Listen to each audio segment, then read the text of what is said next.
ನೋಡ್ತಾ ಇದ್ಯಾ? ಇಲ್ಲಿದ್ರೆ ಅಜ್ಜಿ ಗುಳ್ಳೆಳು ಹೋಗ್ತಿರೋದನ್ನ ಚೆನ್ನಾಗಿ ನೋಡ್ಬೋದು. ನೀನು ಎಲ್ಲ ನಿಂತ್ಕೋ, ನನಗೆ ರನ್ನಿಂಗ್ ಕಾಮೆಂಟ್ರಿ ಕೊಡ್ತೀನಿ.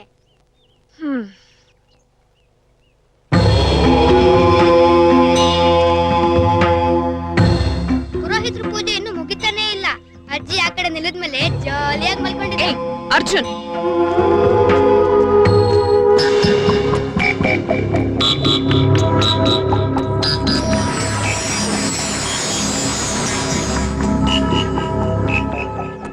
ಶವಾನಿಗೆ ಇಳಿಸ್ಬೋದು.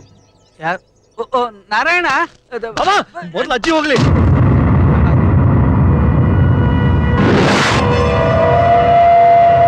ಬಿಡಪ್ಪ, ಬಿಡು ನೀನು. ಏನ್ ಮಾಡ್ತಾ ಇದ್ದೀರಾ? ಬನ್ನಿ ಈ ಕಡೆ. ಏನ್ ಮಾಡ್ತಾ ಇದ್ದೀರಿ? ಗುಳಿ ಒಳಗೆ ಶವ ಬಿಟ್ಟು ಜೀವಂತವಾಗಿರೋರು ಯಾರು ಇಳಿಯೋ ಹಾಗಿಲ್ಲ. ಅಂದ್ರೆ ನನ್ನ ಚಪ್ಪಲಿ ಮೇಲೆ ಮಹಾರಾಣಿಯವ್ರನ್ನ ಮಲಗಿಸೋದೆ. ನಾಳೆ ಜನ ಏನ್ ಮಾತಾಡ್ಕೋತಾರೆ? ರಾಜಮಾತೆ ರಾಜೇಶ್ವರಿ ದೇವಿಯವರನ್ನ ಅವ್ರ ಒಳಿಯನ್ನ ಚಪ್ಪಲಿ ಮೇಲೆ ಮಲಗಿಸಿ ಮಣ್ಣು ಮಾಡಿದ್ರು ಅಂತ ಮಾತಾಡ್ಕೊಳ್ಳೋದಿಲ್ವ ಎಲ್ರು? ಈ ಯೋಚನೆ ಮೊದ್ಲೇ ಬರ್ಬೇಕಾಗಿತ್ತು. ಸಂಸ್ಕಾರಕ್ಕೆ ಬರೋವಾಗ ಈ ದರಿದ್ರ ಚಪ್ಪಲಿ ಯಾಕೆ ಹಾಕೊಂಡ್ಬರ್ಬೇಕು? ಕಾಲಲ್ಲಿ ಆಣಿ ಇದ್ರೆ ಏನ್ ಮಾಡಕ್ಕಾಗತ್ತೆ? ಅದು ಆಣಿ ಅಲ್ಲ, ಕೊಬ್ಬು. ನಾನು ಅವಾಗಲೇ ಕೇಳ್ದೆ ತಾನೆ. ಸಾಮಾನ್ಯವಾಗಿ ಋತುಭೂಮಿಗೆ ಬರೋವಾಗೆಲ್ಲ ಚಪ್ಪಲಿ ಹಾಕೊಂಡೆ ಬರೋದು ಅಂದ್ರು. ಅಯ್ಯೋ, ಏನೋ ಆಗ್ತಾ ಇದೆ. ಚಪ್ಲಿ ಮಾವ, ಚಿಜು ಮಾವ ಎಲ್ರೂ ಟೆನ್ಷನ್ ಆಗ್ತಿದ್ದಾರೆ. ಶಾಸ್ತ್ರಿಗಳೇ, ಈಗ ಮಹಾರಾಣಿಯವ್ರನ್ನ ಚಪ್ಪಲಿ ಮೇಲೆ ಮಲಗಿಸೋದು ಏನಾಗುತ್ತೆ? ಚಪ್ಪಲಿ ಅಪ್ಪಚ್ಚಿ ಆಗೋಗುತ್ತೆ. ಅವ್ರು ಇನ್ನೊಂದ್ ಜೊತೆ ಹೊಸ ಚಪ್ಪಲಿ ತಗೋಬೇಕಾಗತ್ತೆ ಅಲ್ವಾ? ಸಾಕು ಸುಮ್ನೆರಯ್ಯ. ಸತ್ತವ್ರಿಗೆ ಸೇರಿದ ಜಾಗದಲ್ಲಿ ಹಿಡಿಯೋದು ಅಪಚಾರ. ಅದು ಗುಳಿ ಪೂಜೆ ಆದ್ಮೇಲೆ. ಸತ್ತವ್ರ ಆತ್ಮ ಸುಮ್ನೆ ಬಿಡೋಲ್ಲ. ಆ ಆತ್ಮ ಇಳಿಯೋರಿಗೆ ತೊಂದರೆ ಕೊಡುತ್ತೆ. ತೊಂದರೆ ಅಂದ್ರೆ ಅಂತಿಂತ ತೊಂದರೆ ಅಲ್ಲ. ಎಷ್ಟೋ ಜನ ಸತ್ತೋಗಿರೋ ನಿದರ್ಶನ ನನಗೆ ಚೆನ್ನಾಗಿ ಗೊತ್ತಿದೆ. ಈಗ ಏನಾಗ್ತಾ ಇದೆಯೋ ಅಲ್ಲಿ? ಏನೋ ಗೊತ್ತಾಗ್ತಾ ಇಲ್ಲಮ್ಮ. ಎಲ್ರು ಏನೋ ಮಾತಾಡ್ಕೊತಿದ್ದಾರೆ. ಪುರೋಹಿತರು ಜೋರಾಗಿ ಕೈ ಬಾಯಿ ಸನ್ನೆ ಮಾಡ್ಕೊಂಡು ಮಾತಾಡ್ತಿದ್ದಾರೆ. ಆ ಆತ್ಮ ಮಕ್ಕಳಿಗೆನ ತೊಂದರೆ ಮಾಡುತ್ತಾ? ಯಾಕಂದ್ರೆ ಮಕ್ಕಳು ದೇವ್ರ ಸಮಾನ ಅಂತಾರೆ. ಮಕ್ಕಳಿಗೇನು ಮಾಡದೇ ಇರಬಹುದು, ಆದ್ರೆ ಆ ತೊಂದರೆ ಯಾರು ತಗೊಳ್ಳೋದು ಅಂತ. ಅದ್ರ ಬಗ್ಗೆ ನೀವು ಯೋಚನೆ ಮಾಡಬೇಡಿ. ಬಾಬಾ. ಏನ್ ಬಾವಾ, ನಾನು ನನ್ನ ಮಗನ ಕಳ್ಸಲ್ಲ. ಅದೆಲ್ಲ ಕಣ್ರಿ. ಹೋಗಿ ಕರ್ಕೊಂಬನ್ನಿ ಅವನ್ನ, ಅರ್ಜುನ. ಅವನ ಶಿವ ಯಾರು ನಮ್ಮನೆ ಕಡೆಗೆ ಬರ್ತಿದ್ದಾರೆ.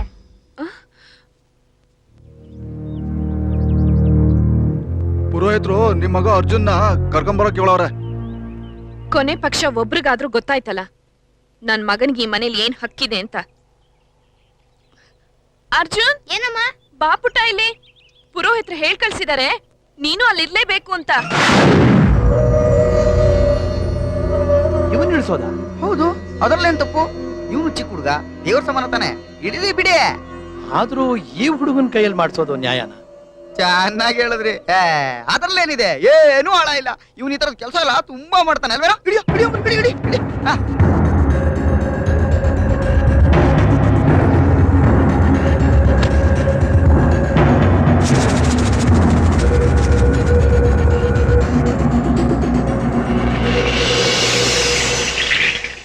ಥ್ಯಾಂಕ್ಸ್ ಗಣಯ್ಯ. ಬಾ ಬಾ ಬಾ ಬಾ. ಅದು ಅದು ನೋಡಿದ್ರ ಎಷ್ಟು ಸುಲಭವಾಗಿ ಮಾಡ್ಬಿಟ್ಟ ನಮ್ಮ ಹುಡುಗ. ಆದ್ರೂ ಶಾಸ್ತ್ರಿಗಳೇ, ಟೈಮ್ ಆಗ್ತಿದೆ, ಬೇಗ ಮುಗಿಸಿ. ಸರಿ ತಗೊಳ್ರಪ್ಪ. ನಡಿ ನಡಿ, ಹಿಂದೆ ನಡಿ. ದೊಡ್ಡ ಭಾವನಿಗೆ ಇಟ್ಕೊಂಡಾಗ ಮತ್ತೆ ಕರೆಸ್ತೀವಿ, ಹಿಂದೆ ಹೋಗು.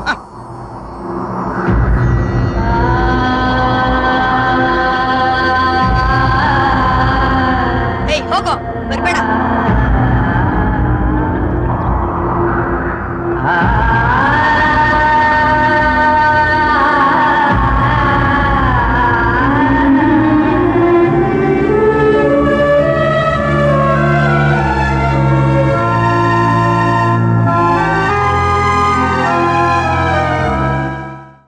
ನಾನು ಮಹಾರಾಣಿ ರಾಜೇಶ್ವರಿ ದೇವಿ ಈ ಅರಮನೆ ಮತ್ತು ಸಿಂಹಾದ್ರಿಪುರದ ರಾಜಮನೆತದ ಎಲ್ಲ ಆಸ್ತಿಗಳ ಒಬ್ಬಳೆ ಹಕ್ಕುದಾರಳು. ಈ ಮೂಲಕ ತಿಳಿಸುತ್ತಿರುವುದೇನೆಂದರೆ, ಈ ಆಸ್ತಿ ಪತ್ರವು ನನ್ನ ಸಂಪೂರ್ಣ ಸಮ್ಮತಿಯೊಂದಿಗೆ ಬರೆಸಲಾಗಿದೆ. ಇದರ ಕೊನೆಯ ಅಕ್ಷರದವರೆಗೆ ಎಲ್ಲರೂ ಪಾಲಿಸತಕ್ಕದ್ದು. ಓಹೋ, ಖಂಡಿತ ಖಂಡಿತ, ನಾವಂತೂ ಇದು. ನನ್ನ ಮೇಲೆ ಆಧಾರಿತರಾಗಿರುವವರಿಗೆ ಹಾಗೂ ನನ್ನ ಪ್ರಿಯ ಬಂಧುಗಳಿಗೆ ಈ ನನ್ನ ಆಸ್ತಿಯನ್ನು ಸಮಾನವಾಗಿ ಹಂಚುತ್ತಿದ್ದೇನೆ. ನೀ ಸ್ವಲ್ಪ ಸುಮ್ಮನೆ ಇರ್ತೀಯಾ? ಅವ್ರಿಗೆ ಓದೋದಕ್ಕೆ ಬರಲ್ವಾ? ನೀವು ಧೈರ್ಯವಾಗಿ ಓದಿ ಸರ್. ಹೌದು. ಎಲ್ಲಾ ನೀರಾವರಿ ಜಮೀನು ಮತ್ತು ಎಸ್ಟೇಟ್ಗಳು ನನ್ನ ಮೊದಲನೆಯ ಮೊಮ್ಮಗಳು ಹಾಗೂ ಅವಳ ಗಂಡನಿಗೆ ಸೇರತಕ್ಕದ್ದು. ಗೊತ್ತಿತ್ತು ಹೀಗೆ ಬರ್ದಿರ್ತಾರೆ ಅಂತ ನಂಗೆ ಗೊತ್ತಿತ್ತು. ಅಲ್ಲ, ಅದು ಹಂಗಲ್ದ ಇನ್ಯಾರಿಗೆ ಸಿಗ್ಬೇಕು? ಇವ್ರ ಕೈಗೆ ಯಾರು ಸಿಕ್ಬಿಟ್ಟಿದ್ರೆ ಬಜಾರಲ್ಲಿ ಹರಾಜಾಗಿ ಕಳೆಬುರಿ ತಿನ್ಬಿಡೋರು. ಈಗ ನೀರಾವರಿ ಭೂಮಿಲೆಲ್ಲ ಕಾಂಪ್ಲೆಕ್ಸ್ ಕೊಟ್ಬಿಡೋಣ, ಕಾರ್ಪೊರೇಟ್ ಆಫೀಸಿಗೆ ಬಾಡಿಗೆ ಕೊಟ್ಬಿಡೋಣ. ಸ್ವಾಮಿ. ಆಮೇಲೆ ಸ್ವಾಮಿ ಇದರ ಮುಂದಿಂದಲೂ ನೀವು ಕೇಳಿಸ್ಕೋಬೇಕು. ಎಲ್ಲಾ ಫ್ಯಾಕ್ಟರಿಗಳು ಹಾಗೂ ಮಿಲ್ಗಳು ನನ್ನ ಎರಡನೆಯ ಮೊಮ್ಮಗಳು ಹಾಗೂ ಅವಳ ಗಂಡನಿಗೆ ಸೇರುತ್ತದೆ.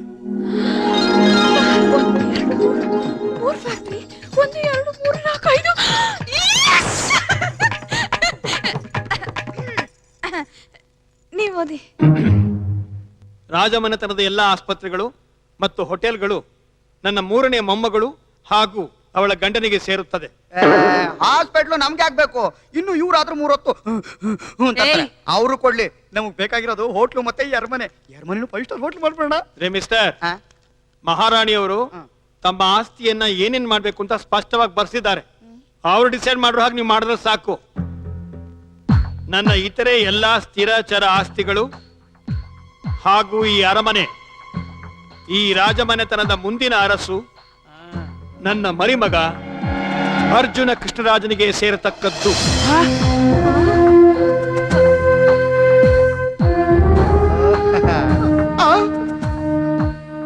ಅವನು ಇನ್ನೂ ಬಾಲಕನಾಗಿರುವುದರಿಂದ ಅವನಿಗೆ 18 ವರ್ಷವಾಗುವವರೆಗೆ ಈ ಆಸ್ತಿಯ ಸಂಪೂರ್ಣ ಹಕ್ಕು ಅವನ ತಾಯಿ ನಿರ್ಮಲಾದೇವಿ ಬಳಿ ಇರುತ್ತದೆ.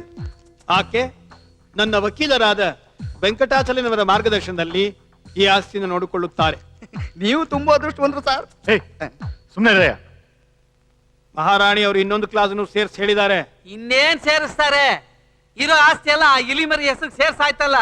ಆ ಕುಣ್ಯ ನನ್ನ ಮಗ ನನ್ನ ಕೈಗೆ ಸಿಕ್ಕಬೇಕು, ಎರಡೂ ಕೈಯಲ್ಲಿ ಹೊಸಕಾಕ್ಬಿಡ್ತೀನಿ. ನೀವ್ ಓದಿ. ಸ್ವಾಭಾವಿಕವಾಗಿ ಆಗಲಿ, ಆಕಸ್ಮಿಕವಾಗಿ ಆಗಲಿ, ಆಕ್ಸಿಡೆಂಟ್ ಇಂದಾದ್ರೂ ಆಗಲಿ, ಅಥವಾ ವ್ಯಾಧಿಯಿಂದಾದ್ರೂ ಆಗಲಿ, ಕೊಲೆಯಿಂದಾದ್ರೂ ಆಗಲಿ, ಅರ್ಜುನನ ಮರಣವು ಸಂಭವಿಸಿದರೆ ಮೇಲೆ ಹೇಳಿರುವ ಎಲ್ಲಾ ಸ್ಥಿರಚರ ಆಸ್ತಿಗಳು ಸ್ವಾಮಿ ವಿವೇಕಾನಂದ ಆಶ್ರಮಕ್ಕೆ ಸೇರತಕ್ಕದ್ದಾಗಿದೆ. ಯಾರು? ಅರ್ಜುನನ ತಾಯಿ ಈ ಆಶ್ರಮದಲ್ಲಿ ಟ್ರಸ್ಟಿಯಾಗಿರುತ್ತಾರೆ. ಅಲ್ಲಿಗೆ ನಮ್ ಕತೆ ಮುಗೀತು. ಬಾವಾ ಈಗ ಅವ್ನ್ ನಿಮ್ ಕೈಲಿ ಸಿಕ್ರು ಎರಡೂ ಕೈಯಲ್ಲೂ ಅವನ್ನ ಹೊಸ್ಕಾಕಕ್ಕಾಗಲ್ಲ, ಮಸಾಜ್ ಮಾಡ್ಬೇಕಾಗುತ್ತೆ. ಸ್ವಲ್ಪ ಸುಮ್ಮನೆ ಯಾವಾಗ ನೋಡಿದ್ರು ಹುಡುಕಾಟನೆ. ನೋಡಿ ಸರ್, ಇವೆಲ್ ಸರಿ ಇಲ್ಲ. ಆ ಹೆಂಗ್ಸು ಅವಳ ಮಗ ಇಬ್ರು ರಾಜಮಂತಂದ್ರ ಅಲ್ಲ, ಕೀಳಿ ಜಾತಿಯವರು. ನೀವ್ ಹೇಳೋದು ನಿಜ ಇರಬಹುದು, ಆದ್ರೆ ಮಹಾರಾಣಿಯವರು ತಮ್ಮ ವಿರುದ್ಧ ಈ ತೀರ್ಮಾನ ತಗೊಂಡ್ಬಿಟ್ಟಿದ್ದಾರೆ. ನೀವೆಲ್ಲ ಪಾಲಿಸ್ಲೇಬೇಕು. ಆ ಬಿಳಿ ಕೂದಲು ಮುದುಕಿ ನಮಗೆಲ್ಲ ನಾಮ ಹಾಕಿ ಹೊಗೆ ಹಾಕೊಂಡ್ಬಿಟ್ಟಿದ್ದಾಳೆ. ಅಜ್ಜಿ ಅವತ್ತೇ ನಮ್ಗೆ ಹೇಳಿದ್ಲು, ಅರ್ಜುನ್ ಮತ್ತೆ ಅವನ್ ತಾಯಿ ಜೀವಮಾನ್ ಪೂರ್ತಿ ನಿಮ್ಗೆ ಊಟ ಹಾಕೊಂಡಿರ್ತಾರೆ ಅಂತ. ಅದ್ರ ಅರ್ಥ ಏನ್ ಗೊತ್ತಾ? ಜೀವಮಾನ್ ಪೂರ್ತಿ ಅವ್ರ ದಯೆಯಿಂದನೇ ನಾವು ಊಟ ಮಾಡ್ತೀವಿ ಅಂತ. ಸರಿ, ನಾನಿನ್ನು ಹೊರಡುತ್ತೇನೆ. ನಿಮ್ಮ ಆಸ್ತಿ ಪತ್ರಗಳನ್ನ ನನ್ನ ಮಗನ ಕೈಲಿ ಕಳಿಸ್ತೇನೆ.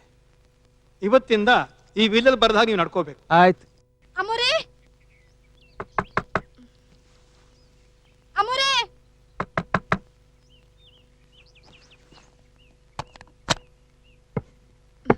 ಅಮೋರೆ ಬೇಗ ಬನ್ನಿ. ಯಾಕೆ, ಏನಾಯ್ತು? ಬಂದ್ ನೋಡಿ. ಏಯ್,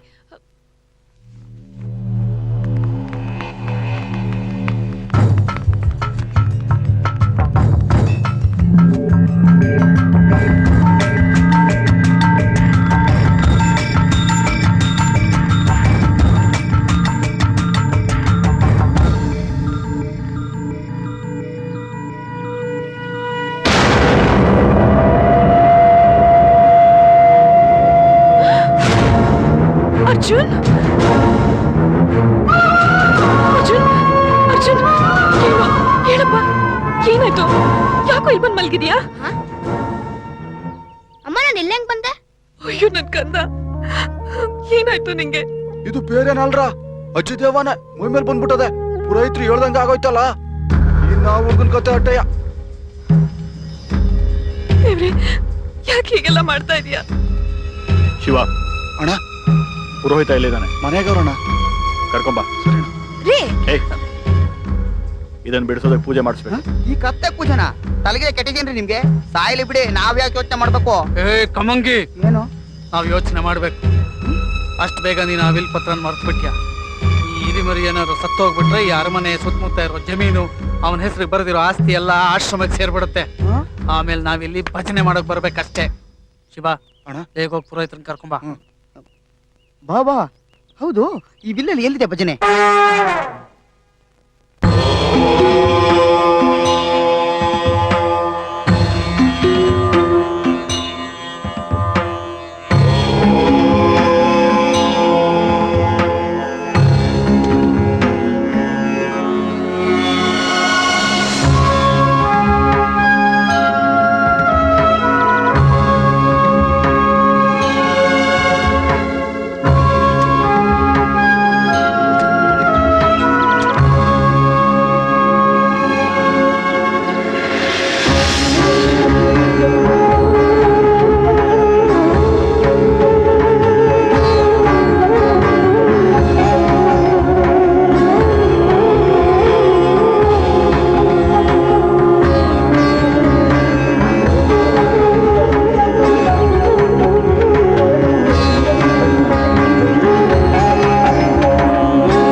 ಎಲ್ಲ ಸಾಂಗೋಪಾಂಗವಾಗಿ ನೆರವೇರಿದೆ. ಮಹಾರಾಣಿ ಆತ್ಮ ಶಾಂತವಾಗಿ ಮಲಗಿರುತ್ತೆ. ಮಗುಗೆ ಏನೂ ತೊಂದರೆ ಇರೋಲ್ಲ. ಯಾವ ಯೋಚನೆನೂ ಇಲ್ಲದೆ ನೀವೆಲ್ಲ ನೆಮ್ಮದಿಯಿಂದ ಇರಬಹುದು.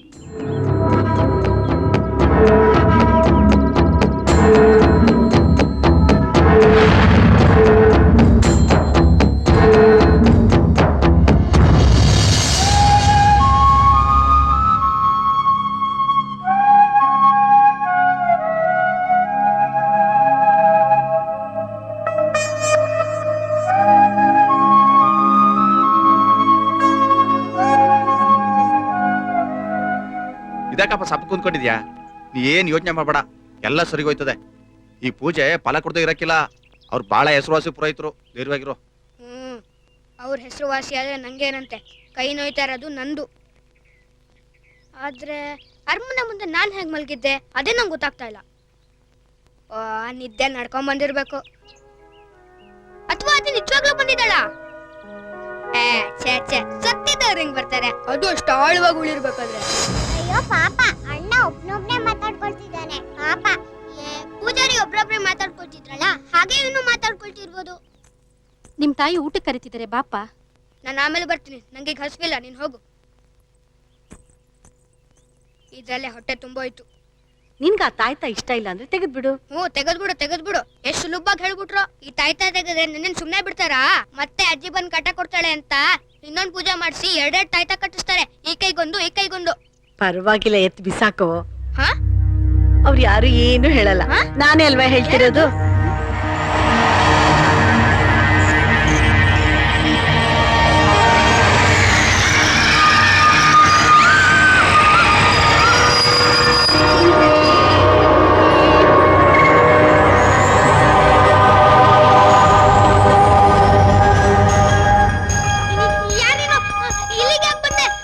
ನಾನ್ ನಿನ್ನ ಅಜ್ಜಿ ಕಣು.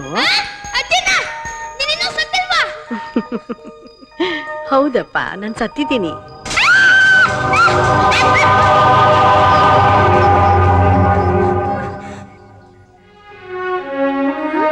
ನಿಜವಾಗ್ಲೂ ಬಂದಿದೀಯಾ? ಹೌದಪ್ಪ, ನಿನ್ ಕಣ್ಣಿಗೆ ಮಾತ್ರ ಕಾಣಿಸೋದು, ಬೇರೆ ಯಾರ ಕಣ್ಗೂ ಕಾಣಿಸಲ್ಲ. ನನ್ನ ಒಬ್ಬನಿಗೆ ಕಾಣಿಸದ? ಅದಂಗೆ? ನನ್ ಮೇಲೆ ನಿನಗ್ ನಂಬಿಕೆ ಬರ್ತಾ ಇಲ್ಲ ಅಲ್ವಾ? ನಂಬಿಕೆ ಬರೋಕೆ ಏನ್ ಮಾಡ್ಬೇಕು? ಅಲ್ಲಿ ನೋಡು, ಅವನು ಈ ಕಡೆ ತಾನೇ ಬರ್ತಾ ಇದ್ದಾನೆ. ತಮಾಷೆ.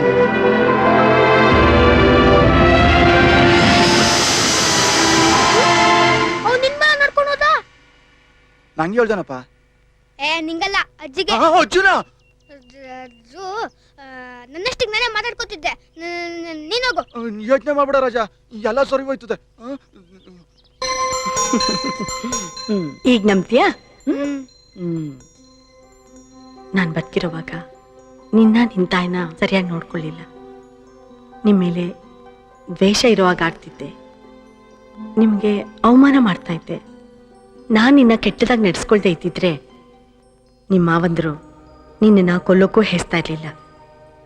ನನಗೂ ನಿಮ್ಮನ್ ಕಂಡ್ರೆ ಆಗಲ್ಲ ಅಂತ ಅವ್ರ ಮುಂದೆ ತೋರ್ಸ್ಕೊತಾ ಇದ್ದಿದ್ರಿಂದ ಎಲ್ಲ ಅವ್ರ ಪರವಾಗಿ ನಡೀತಾ ಇದೆ ಅಂತ ಅವರು ಸಂತೋಷವಾಗಿದ್ಬಿಟ್ರು. ಮತ್ತವ್ರಿಗೆ ನಮ್ ಕಂಡ್ರೆ ಯಾಕೆ ಆಗಲ್ಲ? ನಾವೇನ್ ತೊಂದ್ರೆನೂ ಮಾಡ್ಲಿಲ್ವಲ್ಲ. ಅವ್ರಿಗೇನ್ ಭಯ ಅಂದ್ರೆ, ಕಾನೂನಿನ ಪ್ರಕಾರ ನೀನ್ ಮುಂದಿನ ಮಹಾರಾಜ, ಹಾಗಾಗೋದು ಅವ್ರಿಗಿಷ್ಟ ಇಲ್ಲ. ಆದ್ರೆ ಅದೇ ನನ್ನ ಇಷ್ಟ. ನೀನೇ ನನ್ನ ಉತ್ತರಾಧಿಕಾರಿ. ಅರ್ಜುನ್, ನಾನ್ ನಿನ್ನ ಮಹಾರಾಜ ಮಾಡ್ತೀನಿ.